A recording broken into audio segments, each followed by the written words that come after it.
इस देश के इतिहास को अगर हम देखें तो आप महात्मा गांधी के योगदान को भुला नहीं सकते हैं। सबसे ज्यादा जो एंटी कॉलोनियल मूवमेंट पूरी दुनिया में हुआ, महिलाओं को आंदोलन से जोड़ने का काम अगर किसी व्यक्ति ने किया तो उस व्यक्ति का नाम महात्मा गांधी है। और आप देखिए कि देश को आजाद कराने के लिए, अंग्रेजों को इस देश से भगाने के लिए महात्मा गांधी जी को कस्तूरबा गांधी को छोड़ने की जरूरत नहीं पड़ी। छोड़नी पड़ी क्या? कस्तूरबा गांधी को साथ लेकर चलते थे ना। और एक आज के प्रधानमंत्री हैं, कहते हैं कि हमको देश की सेवा करने के लिए पत्नी छोड़ना पड़ा। हाय रे बेईमानी। मेरी एक दोस्त है, उसने मुझे कहा एक दिन कि मुझे मोदी जी बहुत पसंद हैं।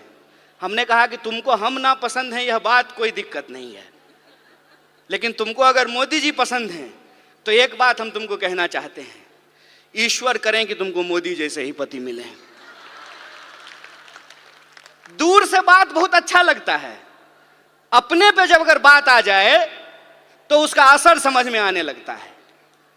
आप मुझे बताइए, जो महिलाएं ये कह रही थी कि बृजभूषण जी ने कुछ नहीं किया, रह पाएंगी बृजभूषण के साथ? जीवन बिता पाएंगी उसके साथ? हमारे समाज में जो आज हो रहा है उसको हमको बहुत गंभीरता से समझने की जरूरत है। जो अधिकार हमको एक एक करके बिना लड़े मिल गए, इस देश में समान वोट के अधिकार के लिए कोई महिला आंदोलन नहीं हुआ। जब संविधान लिखा जा रहा था तो वोट का अधिकार दे दिया गया। इस देश में संविधान सभा में 15 महिलाएं शामिल होंगी, इसके लिए कोई आंदोलन नहीं हुआ। महात्मा गांधी ने अपने इनिशिएटिव से, उस वक्त जो है हमारा अखिल भारतीय महिला संघ नहीं था, महिला कांग्रेस नहीं था उस वक्त, लेकिन गांधी जी ने महिलाओं को घर से निकाल करके अपने आंदोलन में शामिल कराया। और आप जानते हैं, शराबबंदी के खिलाफ जो पिकेटिंग का आंदोलन होता था वो पूर्ण रूप से महिलाओं का आंदोलन था। महिलाएं जाती थीं और शराब की दुकानों को बंद कराती थी। महिलाओं को राजनीति की मुख्य धारा में लेकर के आए, ये एक प्रोग्रेसिव सोच थी। प्रोग्रेसिव सोच के चलते संविधान सभा का ऐसे निर्माण हुआ जिसमें महिलाओं के प्रतिनिधित्व को सुनिश्चित किया गया। और यह प्रोग्रेसिव डेमोक्रेसी थी कि अमेरिका में आज तक, अमेरिका कहता है ना कि हम दुनिया का सबसे मॉडर्न देश हैं, मॉडर्निटी का ठेकेदार हैं, अमेरिका में आज तक कोई महिला राष्ट्रपति नहीं बन पाई है। और हमारे यहाँ महिला राष्ट्रपति बनी और उसी आधार पे भाजपा को कहने का यह हक मिला कि हम एक आदिवासी को राष्ट्रपति बना रहे हैं। बोलिए, लेकिन प्रश्न यह है आज हमारे सामने कि एक आदिवासी को अगर इस देश का राष्ट्रपति बनाया गया है तो मणिपुर में जब अत्याचार हो रहा था तो माननीय राष्ट्रपति ने अपने मुंह पे क्यों चुप्पी साध रखी है? यह राजनीतिक चुनौती है। इस राजनीतिक चुनौती को हमको समझना पड़ेगा और हम यह बात समझें कि विंग बनाने का यह मतलब नहीं होता है कि हम गुलदस्ता हैं, कि नेताजी आने वाले हैं तो 4 महिला को बुला करके वंदे मातरम गवा देते हैं। हम गुलदस्ता नहीं हैं कि भीड़ में जो है आप आगे में 4 लोगों को बिठा करके हमको सजा दीजिएगा। हम तेज पत्ता हैं कि बिरयानी में ऊपर से डाल दीजिएगा और जब खाने लगेगा तो निकाल दीजिएगा। यह प्रतिनिधित्व का सवाल है। प्रतिनिधित्व के सवाल को हमको सीरियसली लेना पड़ेगा और अगर हम सीरियसली लेते हैं तो प्रश्न आता है पॉलिटिकल कल्चर का। आपने देखा, सारी जो एंकर हैं वो टीवी पे क्या कर रही हैं? वो कह रही हैं कि मणिपुर पे आप बोल रहे हैं, राजस्थान पे नहीं बोल रहे हैं। अरे राजस्थान क्या, दुनिया के किसी कोने में अगर महिलाओं के ऊपर कोई अत्याचार होगा तो बिना किसी राजनीतिक लाग लपेट के उसके ऊपर सवाल खड़ा करेंगे, उसके खिलाफ बोलेंगे, यह हमारा हक है। आप ये व्हाट अबाउट रीच कर रहे हैं। आप ये दिखाने की कोशिश कर रहे हैं कि चोरी हो जाना, डकैती हो जाना और बलात्कार हो जाना एक है। नहीं है एक। किसी का पर्स मारा गया और किसी के साथ बलात्कार हुआ, ये दोनों अपराध एक है क्या? जो सर्वाइवर होते हैं उनकी पूरी जिंदगी जो खराब हो जाती है। सवाल सिर्फ शरीर का नहीं है, सवाल उनकी मानसिकता का है, सवाल साइकोलॉजी का है। इस बात को हमको समझना पड़ेगा। और ये दोनों अपराध को मिलाने को, दोनों अपराध को एक बनाने की कोशिश कर रहे हैं। हमको इसकी गंभीरता को समझना पड़ेगा। हमको इस गंभीरता को समझना पड़ेगा कि यह सब कुछ आ कहां से रहा है, उसके पीछे की मानसिकता क्या है। और हमारे राष्ट्रीय अध्यक्ष ने भी यह बात कही और सचिन जी भी ने अपनी बात में इस बात को कहा कि हम मानते क्या हैं, हम सोचते क्या हैं। अगर हम ये सोचते हैं, हमारे सोच में है कि धन की देवी लक्ष्मी है, विद्या की देवी सरस्वती हैं, तो धन की देवी जब लक्ष्मी थी तो राइट टू प्रॉपर्टी का अधिकार क्यों नहीं दिया गया? यह प्रश्न पूछना चाहिए ना।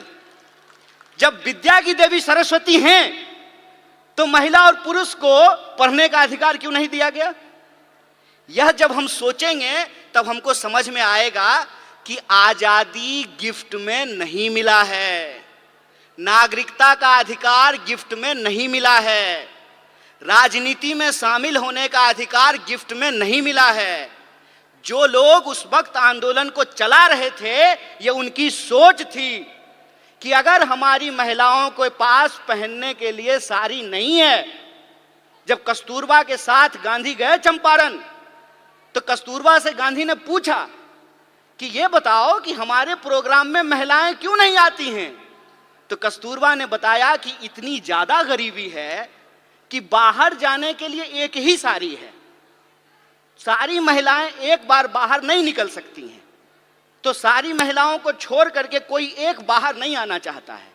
और एक कहानी बोल करके मैं अपनी बात को समाप्त करूंगा, उससे आप वस्तु स्थिति को अपने आप समझ जाएंगे। एक बार मेरे घर में शादी थी, सारे मर्द को बारात जाना था।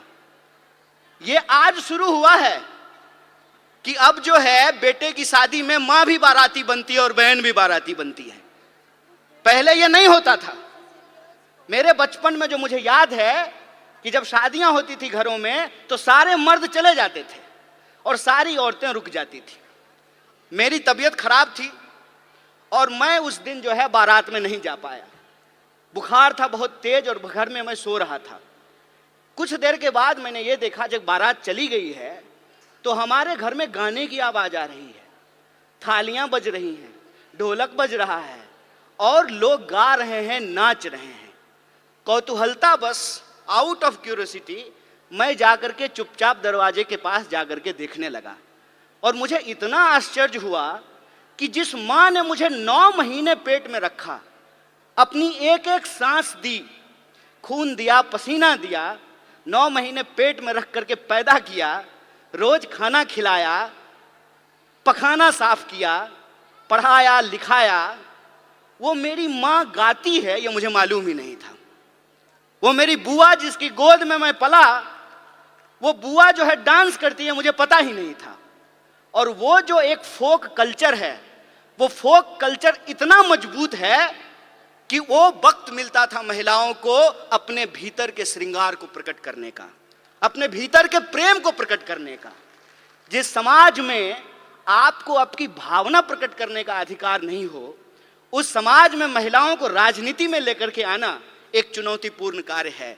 और हम जितना आगे बढ़ रहे हैं, यह जो विचार वाली बात है, जो ये कहता है निर्भया कांड के दौरान कि अगर वो उस बलात्कारी को भैया भैया कह करके माफी मांगती तो उसकी जान बच जाती, उसी मानसिकता के लोग जब आज सत्ता में बैठे हुए हैं, तो आपको लगता है कि निर्भया के न्याय के लिए जो कानून आया वो कानून बन पाता?